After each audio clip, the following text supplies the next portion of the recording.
দাদা কি বলবেন, কালকে আরও একটা ডার্বি, সুপার কাপ জয়ের পর এই ডার্বি কি বলবেন? আমি অলওয়েজ বলবো যে আমাদের টিমকে, আমাদের যে সত্যিকারের শক্তি, আমরা লড়াই করে যে বেঁচে থাকি, সেটা মাঠে আরেকবার প্রমাণ করো। সাংবাদিক বন্ধুরা এবং যারা কর্তারা আছেন তারা সবসময় বলে আসছেন আমাদের ইন্ডিয়া টিমের এত প্লেয়ার আছে, এই আছে সেই আছে, বাট নিশ্চয়ই আছে, তারা সুসংগঠিত একটা টিম। সেই টিমের সাথে আমাদের শক্তিটাই সম্বল, লড়াইটাই সম্বল। এই লড়াই করে আমরা বের করব।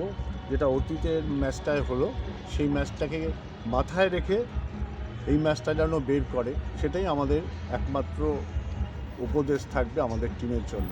আশা করি সেটা ওরা মেনটেন করবে। আর আইন শৃঙ্খলা নিয়ে আপনি একটা কথা বলছিলেন আগামীকালের ম্যাচে, তো সেই বিষয়ে কি বলবেন?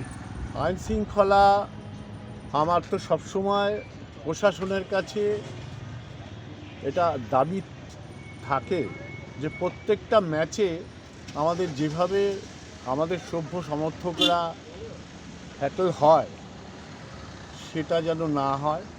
এবং আমি এটাও মনে করি উভয় পক্ষের সমর্থকদেরাই যেন সেফলি ম্যাচটাকে এনজয় করে। এবং প্রত্যেকটা সমর্থকের কাছে, ফুটবল প্রেমীর কাছে এটাই আবেদন যে তারা যেন সুশৃঙ্খলভাবে ম্যাচ উপভোগ করে, এনজয় করে। রেজাল্ট যেটাই হবে সেটা যেন মেনে নিয়ে শৃঙ্খলাবদ্ধভাবে ফিরে যায়।